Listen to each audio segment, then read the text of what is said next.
Hey, what's up, everybody? Fred McKinnon here with eBusiness Online, and I want to come to you real quickly on this video and just address something that I see happening all the time since Amazon released the new split shipments workflow on the Send to Amazon workflow. Before I do that, just a quick introduction again. My name is Fred McKinnon. I'm the owner and founder of eBusiness Online. We're a full-service Amazon and e-commerce account agency.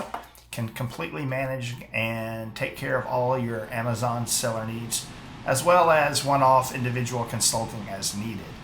I've personally been a seller for 20 plus years on the platform and still have a couple of very active seller accounts today. So stay in the game and do this, but full-time manage a number of other Amazon brands and clients on these channels. So part of that is doing these FBA shipments, and because we handle the FBA inbound logistics for the bulk of our clients, we're in and out of FBA send to Amazon flows all the time. So we're constantly seeing this.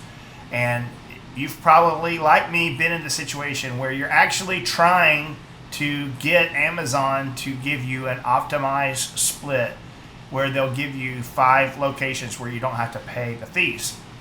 And when that happens, you're still running into this problem right here.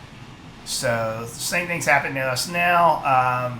I've got a shipment. It's got about 20 or so SKU on it, a couple of thousand units. And no matter what I do, I cannot get Amazon optimized shipment splits. As you can see, it says it's unavailable.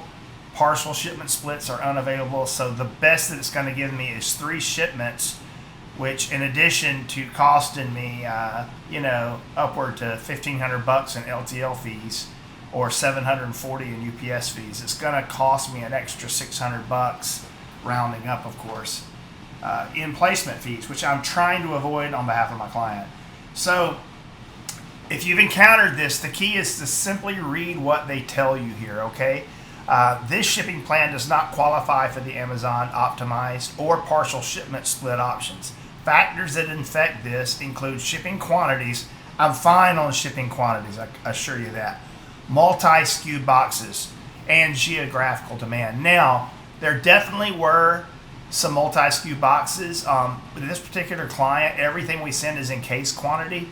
But every now and then, like one case has 100 units in it, and we only need to send maybe 15 units. So when that happens, we have to break apart a master carton and send individual pack items. Anytime we do that, and we go in and we choose the option that says to pack individual items, and we pack it out, and let's say, we're going to combine 5 or 6 SKU with a few units of each into one box.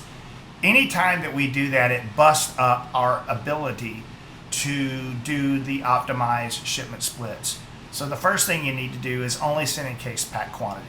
If you have to send in individual pack, it's most likely going to prevent you from being able to choose an Amazon optimized shipment split. So on this particular one, I actually went back and I edited everything that I was sending, and I took out all the individual case pack items. I'll send those on a separate shipment behind this one, right? It'll probably incur some placement fees, but it's just, maybe 100 units or less. It's not going to be a big deal. But after doing that, I came back and reprocessed again, and I still get the same thing. And this time I'm seeing this warning: the shipment plan includes both standard size and non-standard size items. So the next thing I'm going to do is I'm going to go into this shipment plan, and I'm going to remove all the oversized items. I think there's 2 or 3 items out of the 30 or so SKU that we have on this particular shipment that are oversized. And by removing the oversized items as well as the individual pack items, I should be able to get this. So I'm going to pause the video for now, and I'm going to go in here and make some edits and see if we're able to make that happen. Okay, so I just came back, and sure enough, I went through the 30 or so SKU that are on this particular shipment. And I found one where it's a long, bulky, oversized product. I took that off the order, and I came back and I hit next, and voila. Now we get our 5 shipments that we want. We'll be able to send to these 5 different locations for like $947 to all 5 locations, LTL, and with no placement fees at all. sometimes it's actually cheaper to send to fewer locations and just take the hit on the placement fees. But in this case, typically with this particular client, a large client with a large warehouse and fulfillment group, so it's not a problem for them to stage 5 LTL shipments at once. So that's the option we'll go for. But if you find yourself in this problem, and I'm sure you will if you build enough FBA shipments, and you're not able to get the 5 Amazon optimized shipment splits without the inventory placement fee, then that's what you want to do. You want to simply just come back in here and take a look at what you're sending and ask yourself, am I trying to send multiple units inside the same box? If so, that's going to screw up the shipment every time. Number 2, am I mixing up standard size items and oversized items? If so, that's going to mess it up pretty much every time.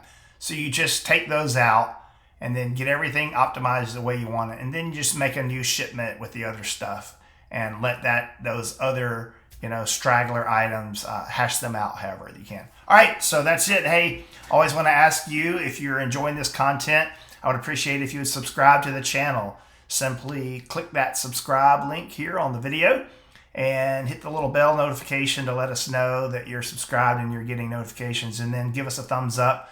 Engaging with the content kind of tells YouTube that, hey, people like this, people have found this helpful, and they'll show it to more people, which is very helpful to us. I really appreciate you watching and subscribing to the channel. If this helps you, I'd love for you to leave a comment. Also, I always invite in any video comments, if you have a question, a specific question, any question that you would like for me to answer here on the channel, I ask that you post it there, and I will try to post it as soon as I can. Thanks a lot.